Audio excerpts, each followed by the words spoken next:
Welcome to the Daily Faceoff Show, your everyday source for the latest news with top-notch insight and analysis. Live every weekday at noon Eastern. Welcome in. It is an April 25th edition of the Daily Faceoff Show. A new week for the show and the final week of the NHL's regular season. Joined alongside Frank Seravalli. And Frank, after a 56-game regular season last year, doing 82, it's been a bit of a grind. Yeah, this season, if it feels like it's dragged on forever, that's because, well, it has. By the time the puck drops on the playoffs next week, it'll be May 2nd. Usually we're already through the first one, if not two rounds of the playoffs by now. And so for a season that only started a week late, it really has gone on forever. It really has dragged on. Of course, a few interesting things to keep an eye on through the rest of this week as teams finish up and play all 82. But Frank, I want to start with the result from last night that had everyone buzzing. There was, first off, a bunch of team social media accounts having a ton of fun with the San Jose-Las Vegas matchup. But Vegas losing, and not just losing, but dropping this one in heartbreaking fashion, really. They're up by two late. San Jose scores with 2:06 remaining, and then at the buzzer to tie things up before going on to beat the Golden Knights in the shootout, and a point that Vegas just right now really couldn't afford to give up. Yeah, 0.3 seconds. Look, there's no excuse. The game should have been won way before that for the Vegas Golden Knights, for whom every means so much. You think back to the 2-goal lead that they had with a little more than 3 minutes to play. You got to close that out, on home ice, given where you're at in the standings, given how much you fought through injury this season and everything else to get to that point, and to not be able to close it out against the San Jose Sharks team that has been out of the playoff picture really for quite some time. I can't fathom, a reason why the Golden Knights couldn't hang on to win that game against the Sharks. You got to have the points. And so you drop the 1 point, and on one hand, you could sit there and be like, hey, at least they got a point. But if we flash up the wildcard standings here, it's very easy to see just how valuable this lost point is. If they would have gotten one more, they would have been at 91, just two back of Dallas. And in that scenario, if you're Vegas and you find a way to win out, you go 3-0, you're going to get to that 97-point mark, and you would have, in all likelihood, held the tiebreaker over the Dallas Stars in that scenario. You would have needed Dallas to win two of their last three. In a way, it would have felt a little bit more like you control your own destiny. And now you look at things, the max Vegas could get to is 96. Again, they do hold that tiebreaker, so Dallas would have to get to 97 if Vegas did win out with 3 regulation wins. But still, that 1 point, it's 1 point. And how many times throughout a season do you hear teams, or do you hear people talk about, OT loss and go, at least you grinded and you got the 1 point. But in this scenario, dropping the one, it's so massive for this team. Because now I'd sit there, I'd give them 10%, less than 10% chance of making the playoffs at this point. Get your popcorn ready, Tyler. Tuesday night, it's all that matters. Vegas, Dallas. Basically, if the Dallas Stars win in regulation, the Vegas Golden Knights season is over. They can not only basically set the 8 playoff teams in the West, a little bit of seeding will still come into play between Nashville and Dallas. LA will likely be locked into the 3rd spot at that point. And if not, well, all of a sudden that opens up the door for Vegas, a critical 4-point swing potentially on the line if that game is decided in regulation. So can't wait to set that up on Tuesday night. It's all going to come down to that for the Dallas Stars and the Vegas Golden Knights. Yeah, it should be an unreal game. Should be a playoff-like atmosphere as well. There's a handful of teams who are already clinched. They're already locked up. They got the X next to their name, but they still might have some tough decisions to make here. And I want to start just by going through some key players who, over the last few days, over the last week, have gone down with injuries. We had Alex Ovechkin last night against the Toronto Maple Leafs. He's now listed as day-to-day. Carolina Hurricanes losing both their goaltenders as of late as well. Michael Bunting out for Toronto. Darnell Nurse, when head coach Jay Woodcroft was asked about him potentially being ready for game 1 of the playoffs, Woodcroft simply said, we'll see. And then you have Devon Taves out in Colorado as well. A handful of significant injuries for some teams who have, aspirations of going on long playoff runs, Frank. Should maybe some other teams look to this and go, maybe it's time we start resting our players with not a lot on the line here in the next 5 days? Yeah, there's a bunch of teams that are probably going to be asking themselves those very same questions. The Florida Panthers, I would imagine, are one. They've got the top spot in the East locked up. Doesn't matter what they do the rest of the way. There's a couple matchups still in play. I'd imagine the New York Rangers are fighting for that top spot in the Metro, even though it looks pretty unlikely at this point. You've got the Pens and those teams, the Caps fighting it out to see who can avoid facing off against the Florida Panthers in the first round. So there's still some to play for. Some teams don't have that luxury, but you look at that injury list, you look at a team like Colorado, not even mentioned on there, Rantanen and his injury, of course, Landeskog and his, that's a team that is pretty banged up heading into the Stanley Cup playoffs. The team that concerns me the most here has to be the Carolina Hurricanes with their injury list. Anderson is scheduled to be reevaluated this week. It sort of felt like he was on a week-to-week basis, and then Antti Ranta goes down over the weekend, and they have to turn to a rookie in net, and not really a pretty scenario for Peter Kochetkov, even though he's a pretty well-regarded player in terms of pedigree and stepping into their organization and into the spotlight. But this isn't the situation that you want to put him in to get his first taste of action in the NHL. The Canes have been thin on goalies all season long. And so Anderson down, Ranta out, a little bit of an ugly spot for the Canes, who have really sort of, rebounded quite nicely here in the last 4 games. But a team that seemingly had the Metro locked up for the longest time ended up in a battle, a dogfight down the stretch with the New York Rangers.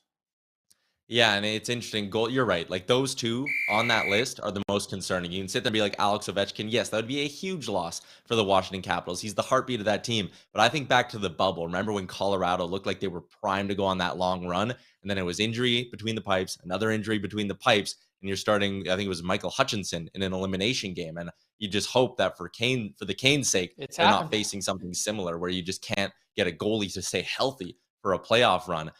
We started this last week. We're going to continue it throughout the end of the regular season here, but digging in and looking at the different awards races around the NHL. And this one is really interesting to me because it doesn't get talked about a lot in the mainstream, right? You hear a lot of chat about the Vezina, the Hart, the Norris, but who's been the best defensive forward?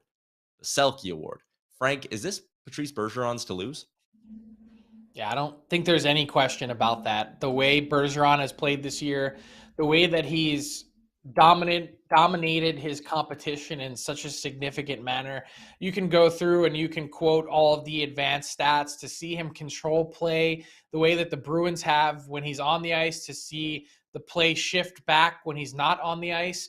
To do it at both ends has been incredibly impressive. This has arguably been one of his more dominating seasons in terms of how he's controlled play. And so to me, he's head and shoulders above everyone else in the Selke conversation. I think there have been a lot of players this season that have had great campaigns. I think of Calgary, and I think of Elias Lindholm and how well he's played on that team, and how he's sort of driven and dictated play as well. It's Bergeron one, and then it's sort of everyone else. And so you've got a really basic stat here in plus minus, but I look at some of the other guys around the league that have put in great campaigns. Alexander Barkov, even though he missed a number of games. Ryan O'Reilly. You go through the list. Jordan Staal with the Carolina Hurricanes. To fill out your ballot from 1 to 5 isn't going to be all that difficult once you put Patrice Bergeron in the top spot. Yeah, and a lot of people might roll their eyes and be like, oh, Bergeron again. But it's interesting. He hasn't actually won the award since 2017. The last 4 winners are Barkov, Couturier, O'Reilly, and Anze Kopitar. And then, of course, before that, Bergeron won it 4 of those previous 6 seasons. But I was, digging into some numbers, getting ready for this, and I stumbled my way into The Athletic and their sort of models rankings. And 2 guys who they had kind of up near the top, but definitely not in the number 1 spot, were Anthony Cirelli and Marcus Foligno. 2 guys who maybe you don't initially think of as, good defensive forwards, but it's interesting what those numbers could maybe reveal. My question for you is maybe not a player who's going to end up on your ballot or in your final ballot, Frank, but is there someone who you've considered putting on that maybe the casual fan might go like, oh, really? And be a little surprised by? Yeah, I mean, I think it's a little early, but someone like Anton Lundell in Florida was trending in that direction in terms of the matchups and things that he was getting. Anthony Cirelli is going to be on my ballot. I don't know what position yet. He's been spectacular in Tampa. It's a good name that you mentioned there. I don't think enough people have been talking about Anze Kopitar. Last year, Philip Deneau got a lot of love in terms of the Selke and that conversation as well. There's lots of strong candidates out there. I think the unfortunate part for them is they just don't really hold a candle to Bergeron this year in terms of how he's played. Another thing we've been doing over the last week is our down and out segment, going through the teams who are not getting into the playoffs and where things went wrong and where they go from here. And today is an interesting one with the Chicago Blackhawks. This is a team who had legitimate playoff aspirations. When you look at Jonathan Toews returning to the lineup for them, they went out and got Seth Jones. They went out and got Marc-Andre Fleury. They went and got Tyler Johnson as well. Then it just didn't go well pretty much right from the jump. And there was a lot of drama off the ice as well, obviously with the Kyle Beach thing. And that was a big cloud over the organization. Bowman leaves as well. And then at the trade deadline, you had comments from Jonathan Toews. Like, it was just pretty much a mess from the start for Chicago, right, Frank? Yeah, and I hope Kyle Davidson, their new general manager, brings a shovel with him, because they've got a lot of digging to do in terms of getting out from the spot that they're in. And you've heard it, right from Kyle Davidson's lips. This is going to be a total rebuild for the Chicago Blackhawks. That means there's going to be a lengthy teardown process as well to get to the point where they want to get to. And, the real key for me is the Chicago Blackhawks really lack difference makers. That should be their number one goal and target, is how do we find a way to get and acquire and accumulate enough difference makers in their lineup. They've got a couple. Patrick Kane is one, of course, and is always going to be one. They need to recoup some picks, too. You take a look at this board here. They don't have a first-round pick this year, of course, from the Seth Jones trade going back a year. You look at the picks that they got for Brandon Hagel, valuable picks. They're in the future. So they've sort of begun that process already, trading away Hagel, recouping a second-round pick, a conditional pick for Marc-Andre Fleury. But they've got a lot more work to do. And I think the big question for me, Tyler, is who are the guys that are going to be the pillars for the future? Yeah. You thought back to the Blackhawks and their Stanley Cup run, and they had their pillars at sort of every position. It was Jonathan Toews and Patrick Kane up front. It was Brent Seabrook and Duncan Keith on the back end. And then they had Corey Crawford in net. And so they built around those five pillars. Who are going to be the guys left standing this time around? I really wonder about Patrick Kane. I think that's going to be a fascinating offseason conversation. I wonder if Jonathan Toews, given his comments, is trending towards playing somewhere else next season. And then you think about the young guys that are left. The guy that I think they're going to be building around in the future, and the guy that Kyle Davidson has had circled on his list, is Kirby Dach. I think he's the guy that's going to be right up there in terms of leading the charge. Yeah, and it'll be interesting. Like you mentioned Patrick Kane, right? And there's the lack of draft picks, and there's the need for them to have difference makers. Okay, well, Patrick Kane is a difference maker. Patrick Kane could get them a lot of draft picks, and he's only got 1 year left on that deal at $10.5 million. Like, to me, what they do with Kane will really signal which direction this franchise is going, right? Yeah, and I think we know which direction it's going. It's just, do they view Kane as part of the solution moving forward? And notice some of the names that I didn't mention. Alex DeBrincat, you saw the stat sheet, 40 goals this season. I think he's going to be a prime trade target this summer. Perfect. We look forward to maybe a new trade targets board coming out after the playoffs as well, Frank. Let's move along and talk a little Boston Bruins in another edition of All 32.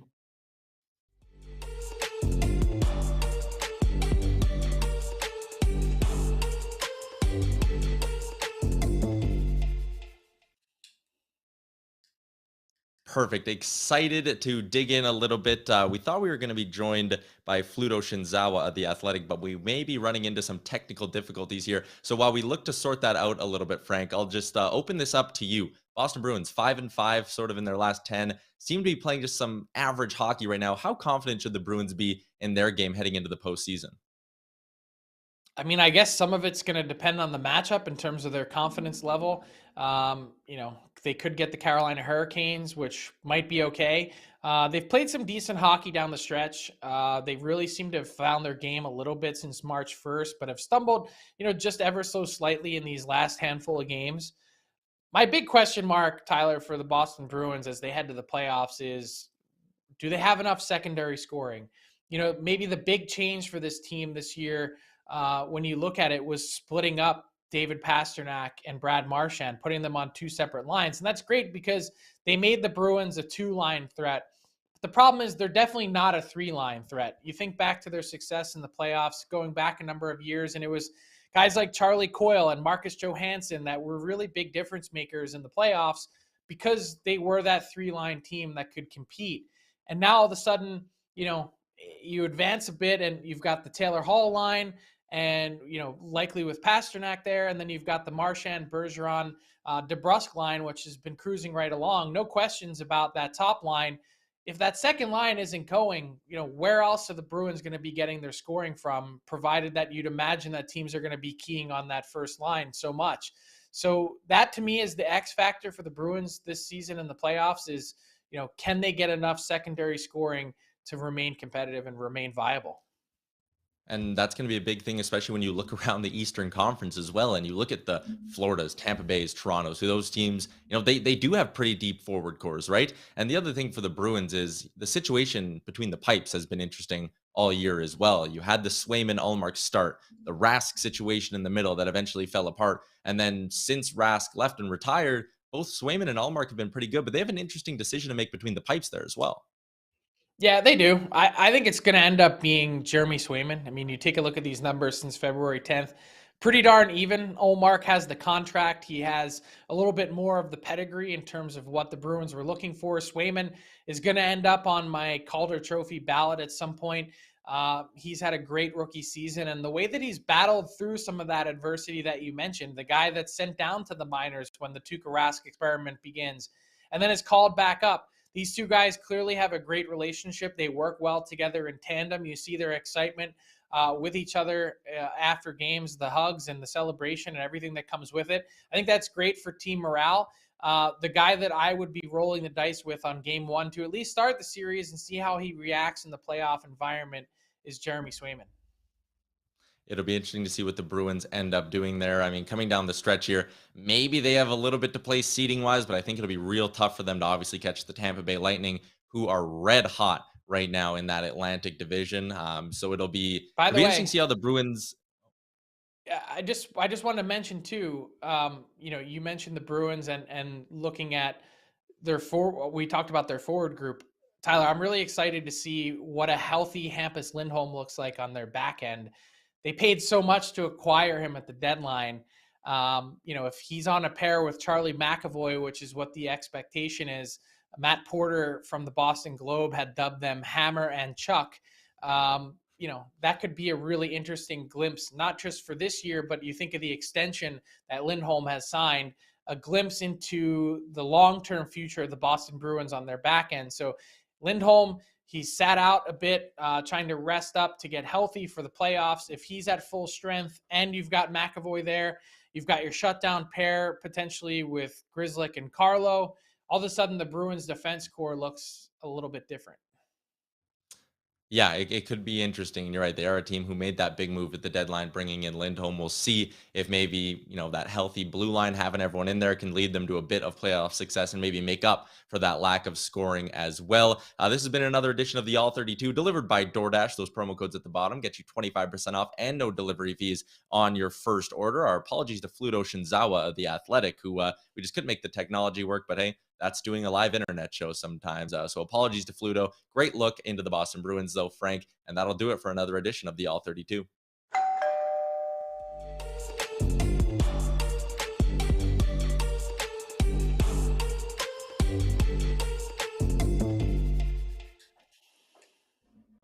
Digging into our Daily Faceoff inbox question, Frank, there were a bunch of really cool moments and really interesting viral moments around the NHL last night, but it was a special night out in Anaheim where Ryan Getzlaf wrapped up his career. You had Timo Solani driving the ATV on the ice before the game, but something that caught a lot of people's attention is the behind-the-back pass from Ryan Getzlaf here. Really, the last play of his NHL career is just an absolute beauty. I love this angle of it right there, too. But your question is, one word to describe the finished Getzlaf's career with this play. Storybook. I mean, to go out in the final 2 minutes with an assist like that, knowing that it's the last game of your career, your family's in the building, the crowd is celebrating you and your career and your accomplishments, especially all your games played, 1,157 of them with the Anaheim Ducks. To think that you can go out on a play that pretty, that cool, I think it speaks to, really his dominance, Ryan Getzlaf, as a playmaker. 757 assists in his career. Certainly no slouch at scoring goals, just under 300, but someone that was really one of the great playmakers of his time and really one of the great power forwards of his time. So to go out like that, wow, can't really draw it up that much better than that. Yeah, and my word was simply fitting. I mean, you talked about 757 assists. For that to be his last play, for it to be a highlight reel play like that, and the whole night felt fitting as well, right? Like Timo Solani, one of the legends of that franchise, sort of welcoming him into retirement with that gift as well. And, it hasn't been a great season, obviously, for the Ducks. They were in the race early, things kind of fell apart, but it's fitting at least that Getzlaf gets to go out on a bit of a high note here with this beautiful play. So that'll do it for our inbox segment. Hashtag AskDFO if you have any big questions this week. Frank would love to handle them, so send them in on Twitter with the hashtag AskDFO. And that brings us to our daily bets segment, where it was a little bit of a positive night for me last Friday. Was up 0.3 units. That brings us up to positive 9.2 units on the season. Tonight, though, just one game on the slate, but I do have a play I like, so let's dig into it, courtesy of our friends at PointsBet Canada. Philly and Chicago, it is far from a marquee matchup between these two, but I actually do like the over in this hockey game. Chicago, so far this month, they're averaging 6.36 total goals per game. Okay, that's a little bit under. Philly, on the other hand, 7.09 goals per game is their average so far this month. Philly also played last night, so, maybe some tired legs could lead to some extra offense for the Chicago Blackhawks. And for Chicago, they were on a nice run of hitting the over for a while, but then they barely hit the under in back-to-back games. So I think it's due for a high-scoring affair between the Flyers and Hawks. No player prop for me tonight. It's a quiet night around the NHL, but Frank, I do like the over between the Flyers and Hawks. Gives me some sort of reason to watch this matchup tonight. Yeah, that's probably just about the only reason. It's going to be kind of the last quiet night before the weekend, heading into what should be a fast and furious and ridiculous first round. Yeah, it should be. And let's wrap up the show with a little bit of garbage time. Frank, what caught your attention over the weekend? No doubt the Montreal Canadiens and their celebration of the life of Guy Lafleur, arguably one of the top 10 players in NHL history, and to see the Bell Center give a 10-minute and 10-second ovation nonstop for number 10. Wow. Really no club in the NHL does celebration, does pomp and circumstance, does ceremony quite like the Montreal Canadiens. They're the best far and away. And to see Guy Lafleur properly faded, to see the spotlight on his retired number 10 banner in the rafters, to see all the former players in the stands, his teammates watching alongside with tears in their eyes, to see how excited the fan base was for a player that it's been a long time since he's been in their lineup, certainly gone, but will never be forgotten. His impact in Montreal, and to think that their public address announcer had tried a couple times to get the ceremonies ongoing, to get the night moving forward, and yet they wanted to continue. You see Yvonne Cornway there, so many former players, Bob Gainey in attendance, all of them looking on, Rajan Houle. Like, it's just an incredible scene in Montreal for one of the all-time greats. And, it's nice. Some people do it differently. A moment of silence. It was Patrick Waugh who said last week when Guy Lafleur passed, he said, I hope that it's an ovation for all the celebrations that Guy Lafleur sent Montreal into a frenzy with his play over the years, that it would be an ovation instead of a moment of silence. And so Guy Lafleur will lie in state at the Bell Center Sunday and Monday, heading into next week after the regular season ends. A national funeral will be held on Tuesday, May 3rd. Just speaks to his impact in the province of Quebec, a true rock star, an icon. A lot of those phrases and terms are overused, but in this case, absolutely deserved, and a well-fitting tribute for Guy Lafleur in Montreal on Sunday. Yeah, and you talked about how how good Montreal is at doing this in that Canadiens organization. The touch I liked was the no ads on the boards, just his name, his signature, and his life. And I thought that was a fantastic touch as well. Very well said, Mr. Seravalli. And obviously, Guy Lafleur going to live on forever in the hearts of hockey fans and Canadiens fans as well. That's going to be a wrap for another edition of the Daily Faceoff Show. We'll be back tomorrow, same time, noon Eastern, live with another 30 minutes of straight hockey talk. Until then, keep it locked on dailyfaceoff.com and have a good Monday. Thanks for watching the Daily Faceoff Show. Make sure you hit subscribe on our YouTube channel to never miss an episode.